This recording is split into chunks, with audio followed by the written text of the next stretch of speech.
ಕಾಶಿನ ಒಂದು ಸಣ್ಣ ಗ್ರಾಮದಲ್ಲಿ ಹಸಿರಿನ ನಡುವೆ ತುಂಗಾ ನದಿಯ ದಡದಲ್ಲಿ ಹುಟ್ಟಿದಳು. ಆ ಗ್ರಾಮದ ಹೆಸರು ಸಂತೆಬೆನ್ನೂರು. ಒಂದು ಸಾಂಪ್ರದಾಯಿಕ ಶಾಂತಿಯುತ ಜಾಗ. ಕಾಶಿನಿಯ ತಂದ ರಾಮಯ್ಯ ಒಬ್ಬ ಕೃಷಿಕ, ತಾಯಿ ಲಕ್ಷ್ಮಿ ಗೃಹಿಣಿ. ಕಾಶಿನಿಯ ಬಾಲ್ಯ ಒಂದು ಕಾಲ್ಪನಿಕ ಜಗತ್ತಿನಂತಿತ್ತು. ಆಕೆಯ ಕಣ್ಣುಗಳಲ್ಲಿ ಯಾವಾಗಲೂ ಒಂದು ಕನಸಿನ ಜಗತ್ತು ತುಂಬಿರ್ತಿತ್ತು.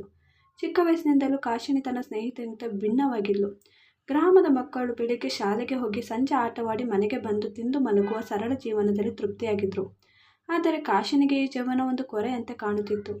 ಆಕೆ ಶಾಲೆಯಿಂದ ಮನೆಗೆ ಬರುವಾಗ ತುಂಗಾ ನದಿಯ ದಡದಲ್ಲಿ ಕುಳಿತು ದೂರದ ಗುಡ್ಡಗಾಡಿನತ್ತ ನೋಡುತ್ತಾ ಅಲ್ಲಿರುವ ಜಗತ್ತು ಹೇಗಿರ್ಬೋದು ಎಂದು ಕನಸು ಕಾಣುತ್ತಿದ್ಲು. ಕಾಶಿನಿ ತಾಯಿ ಲಕ್ಷ್ಮಿ ಆಕೆಯ ಕನಸಿನ ಕೀಳನ್ನು ಗಮನಿಸುತ್ತಿದ್ದಳು. ಕಾಶಿ, ಈ ಗ್ರಾಮದಲ್ಲಿ ಜೀವನ ಸರಳ, ಆದರೆ ಇದೇ ನಿಜವಾದ ಸಂತೋಷ ಎಂದು ಆಗಾಗ ಆಕೆಗೆ ಹೇಳುತ್ತಿದ್ದಳು. ಆದರೆ ಕಾಶಿನಿಯ ಹೃದಯಕ್ಕೆ ಈ ಮಾತೊಂದು ಶಾಪವಾಗಿ ಕಾಣುತ್ತಿತ್ತು.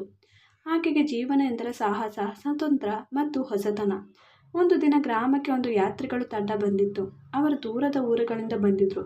ಕೆಲವರು ವಿದೇಶದಿಂದಲೂ. ಕಾಶಿನಿಯ ವಯಸ್ಸು ಆಗ ಕೇವಲ 12. ಆ ಯಾತ್ರಿಗಳು ತಮ್ಮ ಕ್ಯಾಮರಾಗಳಲ್ಲಿ ಗ್ರಾಮದ ಸೌಂದರ್ಯವನ್ನು ಸೆರೆ ಹಿಡಿತಿದ್ದರು. ಕಾಶಿನಿ ಅವರ ಜೊತೆ ಮಾತನಾಡಿದಳು. ಒಬ್ಬ ಯಾತ್ರಿ ಒಂದು ದೊಡ್ಡ ನಗರದಿಂದ ಬಂದಿದ್ದ ಯುವತಿ ಕಾಶಿನಿಗೆ ತನ್ನ ಫೋಟೋ ಆಲ್ಬಮ್ ತೋರಿಸಿದಳು. ಆ ಆಲ್ಬಮ್ನಲ್ಲಿ ದೊಡ್ಡ ಕಟ್ಟಡಗಳು, ಗಿಜಿಗೂಡುವ ರಸ್ತೆಗಳು, ಬಣ್ಣದ ಕಾಲ್ಪನಿಕ ಜಗತ್ತಿನ ಚಿತ್ರಗಳಿದ್ದವು. ಕಾಶಿನಿಯ ಕಣ್ಣುಗಳು ಮಿಂಚಿದವು. ನಾನು ಒಂದು ದಿನ ಇಂಥ ಜಾಗಕ್ಕೆ ಹೋಗುತ್ತೇನೆ ಎಂದು ಆಕೆ ತನ್ನ ಮನಸ್ಸಿನಲ್ಲಿ ತೀರ್ಮಾನಿಸಿದಳು. ಆದರೆ ಗ್ರಾಮದ ಸಂಪ್ರದಾಯಗಳು ಕಾಶಿನಿಯ ಕನಸುಗಳಿಗೆ ಕಡಿವಾಣ ಹಾಕಿದವು. ಆಕೆಗೆ 16 ವರ್ಷ ತುಂಬುವಷ್ಟರಲ್ಲಿ ಆಕೆಯ ತಂದೆ ತಾಯಿ ಆಕೆಗೆ ಮದುವೆಯ ಒತ್ತಡ ಹಾಕತೊಡಗಿದರು. ಕಾಶಿ, ಒಳ್ಳೆಯ ಗಂಡನ ಜೊತೆ ಜೀವನ ಸುಖವಾಗಿರುತ್ತದೆ, ಕನಸುಗಳು ಎಲ್ಲರಿಗೂ ಇರುತ್ತವೆ, ಆದರೆ ಜೀವನವನ್ನು ಸರಿಯಾಗಿ ನಡೆಸಬೇಕು ಎಂದು ರಾಮಯ್ಯ ಆಕೆಗೆ ಹೇಳಿದ. ಕಾಶಿನಿಯ ಹೃದಯ ಒಡ್ಡಾಡಿತು. ಆದರೆ ಆಕೆಗೆ ತನ್ನ ಕನಸುಗಳನ್ನು ತೊರೆಯಲು ಧೈರ್ಯವಿರಲಿಲ್ಲ. ಕಾಶಿನಿಗೆ 18 ವರ್ಷ ತುಂಬಿದಂತೆ ಆಕೆಯ ಮದುವೆಯನ್ನು ರಾಘವನ ಜೊತೆ ಜೋಡಿಸಲಾಯಿತು. ರಾಘವ ಒಬ್ಬ ಸರಳ, ಒಳ್ಳೆಯ ಯುವಕ. ಗ್ರಾಮದಲ್ಲಿ ಒಂದು ಸಣ್ಣ ಜಮೀನಿನಲ್ಲಿ ಕೃಷಿಕನಾಗಿ ಜೀವನ ಸಾಗಿಸುತ್ತಿದ್ದ. ಆತನ ಕಣ್ಣುಗಳಲ್ಲಿ ಒಂದು ಶಾಂತಿಯ ಭಾವವಿತ್ತು. ಆದರೆ ಕಾಶಿನಿಯ ಆ ಶಾಂತಿ ಒಂದು ರೀತಿಯ ಸೀಮಿತತೆಯಾಗಿ ಕಾಣುತ್ತಿತ್ತು. ನಾನು ಇಂಥ ಜೀವನಕ್ಕಾಗಿ ಹುಟ್ಟಿಲ್ಲ ಎಂದು ಆಕೆ ತನ್ನ ಮನಸ್ಸಿನಲ್ಲಿ ಗೊಣಗುತ್ತಿದ್ದಳು. ಮದುವೆಯಾದ ಮೊದಲ ಕೆಲವು ವರ್ಷಗಳು ಕಾಶಿನಿಗೆ ಒಂದು ಹೊಸ ಅನುಭವವಾಗಿದ್ದವು. ರಾಘವ ಆಕೆಯನ್ನು ತುಂಬ ಪ್ರೀತಿಯಿಂದ ನೋಡಿಕೊಳ್ಳುತ್ತಿದ್ದ. ಆದರೆ ಆಕೆಯ ಹೃದಯ ಒಂದು ಗಾಳಿಯಂತೆ ಸುಳಿಯುತ್ತಿತ್ತು. ಆಕೆಗೆ ಗಂಡನ ಈ ಸರಳ ಜೀವನ, ಗ್ರಾಮದ ಒಂದೇ ರೀತಿಯ ದಿನಚರಿ ಎಲ್ಲವೂ ಒಂದು ಭಾರವಾಯಿತು. ಕಾಶಿನಿಗೆ 4 ಮಕ್ಕಳು ಹುಟ್ಟಿದರು. ಮೊದಲಿಗೆ ಆಕೆ ತನ್ನ ಮಕ್ಕಳನ್ನು ತುಂಬ ಪ್ರೀತಿಯಿಂದ ಬೆಳೆಸಿದಳು. ಆದರೆ ಮಕ್ಕಳ ಜವಾಬ್ದಾರಿ, ಗಂಡನ ಜೊತೆಗಿನ ದಿನನಿತ್ಯದ ಜೀವನ, ಗ್ರಾಮದ ಸಂಕುಚಿತ ಜಗತ್ತು ಆಕೆಯನ್ನು ಕಾಡತೊಡಗಿದವು. ಆಕೆಗೆ ತನ್ನ ಬಾಲ್ಯದ ಕನಸುಗಳು ನೆನಪಾದವು. ದೊಡ್ಡ ನಗರ, ವಿದೇಶದ ಜಗತ್ತು, ಸಾಹಸದ ಜೀವನ. ನಾನಿಲ್ಲಿ ಸೀಮಿತವಾಗಿರಲು ಜನ್ಮ ತಾಳಿಲ್ಲ ಎಂದು ಆಕೆ ರಾತ್ರಿಗಳಲ್ಲಿ ತನ್ನ ಒಂಟಿತನದಲ್ಲಿ ಯೋಚಿಸುತ್ತಿದ್ದಳು. ಒಂದು ದಿನ ಗ್ರಾಮಕ್ಕೆ ಒಬ್ಬ ಯುವಕ ಬಂದ. ಆತನ ಹೆಸರು ವಿಕ್ರಮ್. ವಿಕ್ರಮ್ ಒಬ್ಬ ಪ್ರವಾಸಿ, ಫೋಟೋಗ್ರಾಫರ್. ಗ್ರಾಮದ ಸೌಂದರ್ಯವನ್ನು ಕ್ಯಾಮರಾದಲ್ಲಿ ಸೆರೆ ಹಿಡಿಯಲು ಬಂದಿದ್ದ. ಆತನ ಕಣ್ಣುಗಳಲ್ಲಿ ಒಂದು ಸ್ವಾತಂತ್ರ್ಯದ ಚಿಲುಮೆ ಇತ್ತು. ಆತನ ಮಾತು, ಆತನ ಜಗತ್ತನ್ನು ತಿರುಗಿದ ಕಥೆಗಳು, ಆತನ ಜೀವನದ ಉತ್ಸಾಹ ಕಾಶಿನಿಯನ್ನು ಮಂತ್ರಮುಗ್ಧಗೊಳಿಸಿತು. ವಿಕ್ರಮ್ ಕಾಶಿಯನ್ನು ಒಂದು ದಿನ ತುಂಗಾ ನದಿಯ ದಡದಲ್ಲಿ ಭೇಟಿಯಾದ. ನೀನಿಲ್ಲಿ ಏನು ಮಾಡುತ್ತಿದ್ದೀಯಾ? ನಿನ್ನ ಕಣ್ಣುಗಳು ಒಂದು ದೊಡ್ಡ ಜಗತ್ತಿನ ಸೇರಿದಿವೆ ಎಂದು ಆತ ಆಕೆಗೆ ಹೇಳಿದ. ಕಾಶಿನಿಯ ಹೃದಯ ಒಡ್ಡಾಡಿತು. ಆಕೆಗೆ ತನ್ನ ಬಾಲ್ಯದ ಕನಸುಗಳು ಮತ್ತೊಮ್ಮೆ ಜೀವ ತುಂಬುದಂತೆ ಕಾಣಿತು. ಕೆಲವೇ ದಿನಗಳಲ್ಲಿ ವಿಕ್ರಮ್ ಮತ್ತು ಕಾಶಿನಿ ಒಬ್ಬರಿಗೊಬ್ಬರು ಆಕರ್ಷಿತರಾದರು.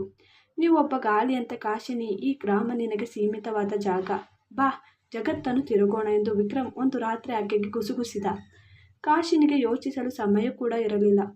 ಆಕೆಗೆ ತನ್ನ ಮಕ್ಕಳು, ಗಂಡನ ಬಗ್ಗೆ ಯೋಚಿಸಲು ಮನಸ್ಸಾಗಲಿಲ್ಲ. ಆ ರಾತ್ರಿ ಆಕೆ ಒಂದು ಸಣ್ಣ ಬ್ಯಾಗ್ನಲ್ಲಿ ತನ್ನ ಬಟ್ಟೆಗಳನ್ನು ತುಂಬಿಕೊಂಡು ವಿಕ್ರಮ್ನ ಜೊತೆ ಗ್ರಾಮವನ್ನು ಬಿಟ್ಟು ಓಡಿ ಹೋದಳು. ಆಕೆ ತನ್ನ ಮಕ್ಕಳನ್ನು ತಾಯಿಯ ಬಳಿಗೆ ಕಳುಹಿಸಿದಳು. ನಾನು ಒಂದು ದಿನ ಬಂದು ಇವರನ್ನು ಕರೆದುಕೊಂಡು ಹೋಗುತ್ತೇನೆ ಎಂದು ಒಂದು ಚೀಟಿಯಲ್ಲಿ ಬರೆದಿಟ್ಟು ರಾಘವನಿಗೆ ಈ ಘಟನೆ ಒಂದು ಆಘಾತವಾಯಿತು. ಆದರೆ ಆತ ಶಾಂತಿಯಾಗಿ ನನ್ನ ಜೀವನವನ್ನು ಮುಂದುವರೆಸಿದ. ವಿಕ್ರಮ್ ಜೊತೆ ಕಾಶಿನಿಯ ಜೀವನ ಒಂದು ಕಾಲ್ಪನಿಕ ಕಥೆಯಂತಿತ್ತು. ಅವರು ಒಟ್ಟಿಗೆ ಹಿಮಾಲಯದ ತಪ್ಪತ್ತಿನಲ್ಲಿ ಟ್ರೆಕಿಂಗ್ ಮಾಡಿದರು. ಗೋವಾದ ಕಡಲ ತೀರದಲ್ಲಿ ರಾತ್ರಿಗಳನ್ನು ಕಳೆದರು. ರಾಜಸ್ಥಾನದ ಮರುಭೂಮಿಯಲ್ಲಿ ಒಂಟೆಯ ಮೇಲೆ ಸವಾರಿ ಮಾಡಿದರು. ವಿಕ್ರಮ್ನ ಕ್ಯಾಮ್ರಾದಲ್ಲಿ ಕಾಶಿನಿಯ ಸೌಂದರ್ಯವನ್ನು ಸೆರೆ ಹಿಡಿಯಲಾಗಿತ್ತು. ಆಕೆಗೆ ತಾನು ಒಂದು ಸ್ವತಂತ್ರ ಪಕ್ಷಿಯಂತೆ ಭಾಸವಾಯಿತು. ಆದರೆ ಕೆಲವೇ ವರ್ಷಗಳಲ್ಲಿ ವಿಕ್ರಮ್ನ ಸ್ವಾತಂತ್ರ್ಯವು ಕಾಶಿನಿಗೆ ಒಂದು ರೀತಿಯ ಒಂಟಿತನವಾಗಿ ಕಾಣಲಾರಂಭಿಸಿತು. ವಿಕ್ರಮ್ಗೆ ಯಾವುದೇ ಒಂದು ಸ್ಥಿರತೆಯ ಬಗ್ಗೆ ಆಸಕ್ತಿ ಇರಲಿಲ್ಲ. ಆತ ಒಂದು ಊರಿನಿಂದ ಮತ್ತೊಂದು ಊರಿಗೆ ತಿರುಗಾಡುವುದನ್ನೇ ಜೀವನ ಎಂದು ಭಾವಿಸುತ್ತಿದ್ದ. ಕಾಶಿನಿಗೆ ಈ ಜೀವನದಲ್ಲಿ ಒಂದು ರೀತಿಯ ಖಾಲಿತನ ಕಾಡತೊಡಗಿತು. ನನಗೆ ಒಂದು ಗೂಡು ಬೇಕು, ಒಂದು ಸ್ಥಿರತೆ ಬೇಕು ಎಂದು ಆಕೆ ಒಂದು ದಿನ ವಿಕ್ರಮ್ಗೆ ಹೇಳಿದಳು. ಆದರೆ ವಿಕ್ರಮ್ ಗಾಳಿಯಂತೆಯೇ ಆಕೆಯ ಮಾತುಗಳನ್ನು ತಿರಸ್ಕರಿಸಿದ.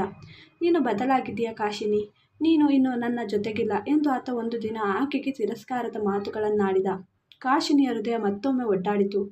ಆಕೆಗೆ ವಿಕ್ರಮ್ನ ಜೊತೆಗಿನ ಜೀವನ ಒಂದು ತಾತ್ಕಾಲಿಕ ಕನಸಾಗಿತ್ತು. ಕಾಶಿನಿಯ ಜೀವನದಲ್ಲಿ ಆಗ ಆದಿತ್ಯ ಪ್ರವೇಶಿಸಿದ. ಆದಿತ್ಯ ಒಬ್ಬ ಉದ್ಯಮಿ, ನಗರದಲ್ಲಿ ಒಂದು ಸಣ್ಣ ಸ್ಮಾರ್ಟ್ ಆಪ್ನ ಮಾಲೀಕ. ಆತನ ಜೀವನವು ಕಾಶಿನಿಗೆ ಒಂದು ಹೊಸ ಆಕರ್ಷಣೆಯಾಗಿತ್ತು. ಆದಿತ್ಯ ಆಕೆಗೆ ಒಂದು ಸ್ಥಿರ ಆಧುನಿಕ ಜೀವನದ ಭರವಸೆ ನೀಡಿದ. ನೀನಿಲ್ಲಿ ಬಂದರೆ ನಾನು ನಿನಗೆ ಒಂದು ಹೊಸ ಜಗತ್ತನ್ನು ತೋರಿಸುತ್ತೇನೆ ಎಂದು ಆತ ಆಕೆಗೆ ಹೇಳಿದ. ಕಾಶಿನಿಗೆ ಯೋಚಿಸಲು ಸಮಯವಿರಲಿಲ್ಲ. ಆಕೆ ವಿಕ್ರಮ್ನನ್ನು ತೊರೆದು ಆದಿತ್ಯನ ಜೊತೆ ನಗರಕ್ಕೆ ಓಡಿ ಹೋದಳು. ಆಕೆ ವಿಕ್ರಮ್ಗೆ ಒಂದು ಚೀಟಿಯನ್ನು ಬರೆದಿಟ್ಟಳು. ನೀನು ಗಾಳಿಯಂತೆ ಆದರೆ ನನಗೆ ಒಂದು ಭೂಮಿಯ ಮೇಲೆ ನಿಲ್ಲುವ ಜೀವನ ಬೇಕು. ನಗರದ ಜೀವನ ಕಾಶಿನಿಗೆ ಒಂದು ಹೊಸ ಅನುಭವವಾಗಿತ್ತು. ಆದಿತ್ಯನ ಜೊತೆ ಆಕೆ ಒಂದು ಐಷಾರಾಮಿ ಫ್ಲ್ಯಾಟ್ನಲ್ಲಿ ವಾಸಿಸತೊಡಗಿದಳು. ನಗರದ ಜೀವನ ಕಾಶಿನಿಗೆ ಒಂದು ಬೆರಗಿನ ಅನುಭವವಾಗಿತ್ತು. ಆಕೆ ಗ್ರಾಮದ ಸರಳತೆಯಿಂದ ದೂರವಾಗಿ ಗಿಜಿಗುಡುವ ರಸ್ತೆಗಳು, ದೊಡ್ಡ ಕಟ್ಟಡಗಳು, ರಾತ್ರಿಯ ಬೆಳಕಿನ ಜಗತ್ತಿನಲ್ಲಿ ಕಳೆದು ಹೋಗಿದ್ದಳು. ಆದಿತ್ಯ ಆಕೆಗೆ ಒಂದು ಆಧುನಿಕ ಜೀವನ ಶೈಲಿಯನ್ನು ಒಡ್ಡಿದ. ಆಕೆಗೆ ಹೊಸ ಬಟ್ಟೆಗಳು, ಫ್ಯಾಷನ್ನ ಜಗತ್ತು, ಸಾಮಾಜಿಕ ಕೂಟಗಳು ಒಂದು ಹೊಸ ಗುರುತನ್ನು ನೀಡಿದವು. ಕಾಶಿನಿಯ ಬಾಲ್ಯದ ಕನಸುಗಳು ಈಗ ಜೀವಂತವಾಗಿವೆ ಎಂದು ಆಕೆಗೆ ಭಾಸವಾಯಿತು. ಆದಿತ್ಯನ ಕಂಪನಿಯ ಕಾರ್ಯಕ್ರಮಗಳಲ್ಲಿ ಕಾಶಿನಿ ಒಂದು ಆಕರ್ಷಕ ವ್ಯಕ್ತಿಯಾಗಿ ಕಾಣಿಸಿಕೊಂಡಳು. ಆಕೆಯ ಸೌಂದರ್ಯ, ಆಕೆಯ ಗ್ರಾಮೀಣ ಮಾತಿನ ಶೈಲಿಯೊಂದಿಗೆ ಮಿಶ್ರಿತವಾದ ಆಕರ್ಷಣೆ ನಗರದ ಜನರಿಗೆ ಒಂದು ರೀತಿಯ ಕುತೂಹಲ ತುಂಬಿತ್ತು. ಆದರೆ ಈ ಹೊಳಪಿನ ಜಗತ್ತಿನ ಹಿಂದೆ ಕಾಶಿನಿಯ ಹೃದಯದಲ್ಲಿ ಒಂದು ಖಾಲಿತನ ಕಾಣಿಸಿಕೊಂಡಿತು. ಆದಿತ್ಯ ಒಬ್ಬ ಕೆಲಸದ ಗಿಳಿನವನಾಗಿದ್ದ. ಆತನ ಕಂಪನಿಯ ಬೆಳವಣಿಗೆ ಆತನ ಜೀವನದ ಗುರಿಯಾಗಿತ್ತು. ಕಾಶಿನಿಯ ಜೊತೆ ಕಳೆಯುವ ಸಮಯ ಆತನಿಗೆ ಕಡಿಮೆಯಾಗತೊಡಗಿತು.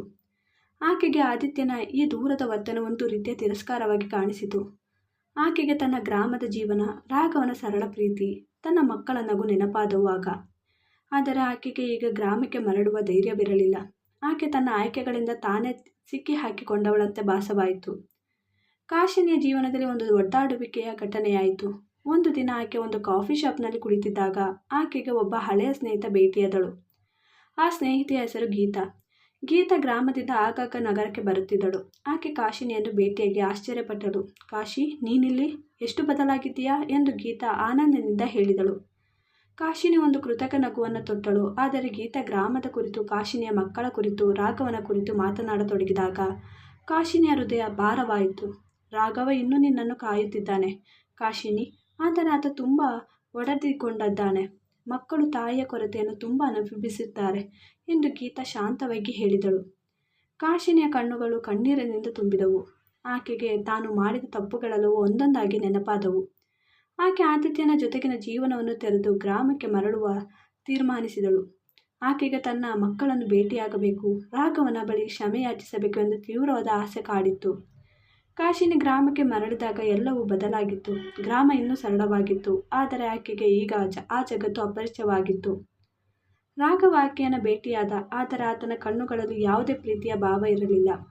ನೀನು ಒಂದು ಗಾಳಿಯಂತೆ ಕಾಶಿನಿ, ನಾನು ಒಂದು ಮರದಂತೆ. ನಾನಿಲ್ಲಿ ನಿಂತಿದ್ದೇನೆ, ಆದರೆ ನೀನು ಎಂದೂ ಒಂದು ಜಾಗದಲ್ಲಿ ನಿಲ್ಲಲಾರೆ ಎಂದು ಆತ ಶಾಂತವಾಗಿ ಹೇಳಿದ. ಕಾಶಿನಿ ತನ್ನ ಮಕ್ಕಳನ್ನು ಭೇಟಿಯಾದಳು, ಆದರೆ ಮಕ್ಕಳಿಗೆ ಆಕೆ ಒಬ್ಬ ಅಪರಿಚಿತಳಾಗಿದ್ದಳು. ಆಕೆಯ ಕಿರಿಯ ಮಗ ಆಕೆಯನ್ನು ತಣ್ಣಗೆ ಕೇಳಿದ. ನೀವು ಯಾಕೆ ನಮ್ಮನ್ನು ಬಿಟ್ಟು ಹೋದಿರಿ? ಆ ಪ್ರಶ್ನೆ ಕಾಶಿನಿಯ ಹೃದಯವನ್ನು ಚೂರಿಯಂತೆ ಕೊರೆಯಿತು. ಕಾಶಿನಿ ಗ್ರಾಮದಲ್ಲಿ ಉಳಿಯುವ ತೀರ್ಮಾನಿಸಿದಳು. ಆಕೆ ತನ್ನ ಮಕ್ಕಳ ಜೊತೆ ಸಂಬಂಧವನ್ನು ಮತ್ತೆ ಕಟ್ಟಿಕೊಳ್ಳಲು ಪ್ರಯತ್ನಿಸಿದಳು. ಆಕೆ ಗ್ರಾಮದ ಶಾಲೆಯಲ್ಲಿ ಒಂದು ಕೆಲಸವನ್ನು ಕಂಡುಕೊಂಡಿದ್ದಳು. ಮಕ್ಕಳಿಗೆ ಓದುವುದನ್ನು ಕಲಿಸತೊಡಗಿದಳು. ಆದರೆ ಆಕೆಯ ಹೃದಯದಲ್ಲಿ ಒಂದು ಗಾಯ ಶಾಶ್ವತವಾಗಿ ಉಳಿಯಿತು. ರಾಘವ ಆಕೆಗೆ ಕ್ಷಮಿಸಿದನಾದರೂ ಆತ ಆಕೆಯನ್ನು ಮತ್ತೆ ಸ್ವೀಕರಿಸಲಿಲ್ಲ. ನಾನು ಒಬ್ಬನೇ ಜೀವನವನ್ನು ಕಲಿತೆ, ನೀನು ನಿನ್ನ ಜೀವನವನ್ನು ಕಂಡುಕೋ ಎಂದು ಆತ ಹೇಳಿದ. ಕಾಶಿನಿ ಆತನ ಈ ಮಾತುಗಳನ್ನು ಗೌರವಿಸಿದಳು. ಹೀಗೆ ಅವರ ಜೀವನ ಕಳೆಯುತ್ತಿದೆ. ಈ ವಿಡಿಯೋ ಇಷ್ಟ ಆದರೆ ಪ್ಲೀಸ್ ನನ್ನ ಚಾನಲ್ನ ಲೈಕ್ ಮಾಡಿ, ಚಾನಲ್ ಸಬ್ಸ್ಕ್ರೈಬ್ ಮಾಡೋದನ್ನು ಮರಿಬೇಡಿ. Thanks for watching.